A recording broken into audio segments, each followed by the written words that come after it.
بسم اللہ الرحمن الرحیم عن سعد بن ابی وقاص قال قلت یا رسول اللہ ای الناس اشد بلاء.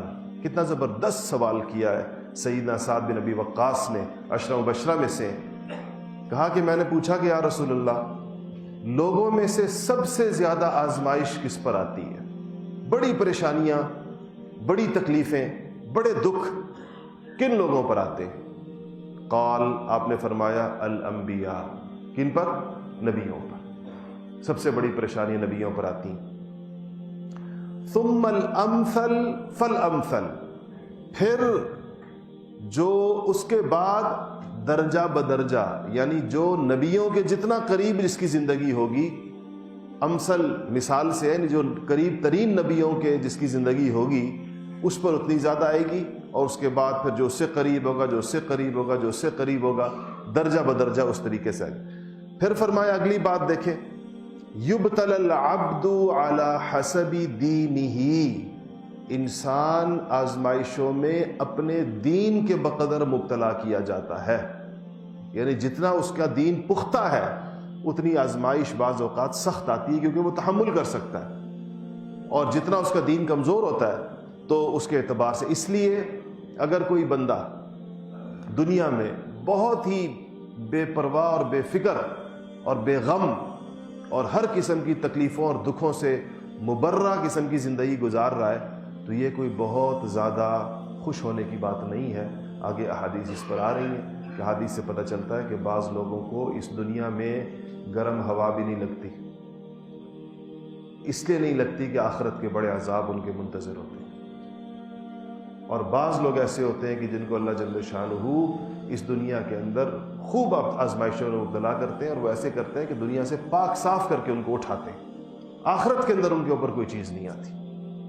تو کہا کہ اعلیٰ فَإِن كَانَ فِي دِينِهِ صُلْبًا اشتد بلاؤہ. حضور نے فرمایا کہ اگر وہ اپنے دین میں سخت ہوتا ہے، مضبوط ہوتا ہے، چٹان کی طرح کھڑا ہوتا ہے اپنے دین کے اوپر، تو اشتد بلاؤہ، تو اس کی آزمائش بھی سخت ہو جاتی، بڑا امتحان ہوتا ہے. یہ ایسا ہی ہے کہ جیسے قابل اسٹوڈنٹ سے، لائق اس طالب علم سے استاد سخت سوالات کرتا ہے. آپ نے دیکھا نا جو لوگ استادی شاگردی کے نظام سے واقف ہیں، کہ اگر استاد کو اندازہ ہو جائے نا کہ یہ طالب علم بڑا قابل ہے، تو امتحان کا مقصد تو اس کو جھنجھوڑنا ہے اور اس کو یہ احساس دلانا ہے کہ تمہیں کچھ نہیں آتا، مزید محنت کرو. تو اگر اسے سادے سادے سوالات کر لیے جائیں گے، وہ آسانی سے جواب دے کر وہ تو ایک فخر اور غرور میں مبتلا ہو جائے گا کہ میں تو بہت بڑا علامہ ہوں. تو اس سے ذرا مشکل سوالات کیے جاتے ہیں. اور جو کمزور سا ہو، بالکل ہی بیچارہ ناتوان سا ہو، تو اساتذہ کہ یہ بالکل ہی نہ بیٹھ جائے اور یہ ہمت نہ ہار دے اور پڑھنا نہ چھوڑ دے، تو اس سے آسان سے سوالات کر کے اس کو کہتے ہیں چلو بھائی تم پاس ہو. لیکن پتہ ہوتا ہے استاد کو کہ اس کو میں نے ویسے ہی حوصلہ افزائی کے طور پر چھوٹے سوالات کیے. بس آزمائشوں کا معاملہ بھی کچھ اس قسم کا ہوتا ہے.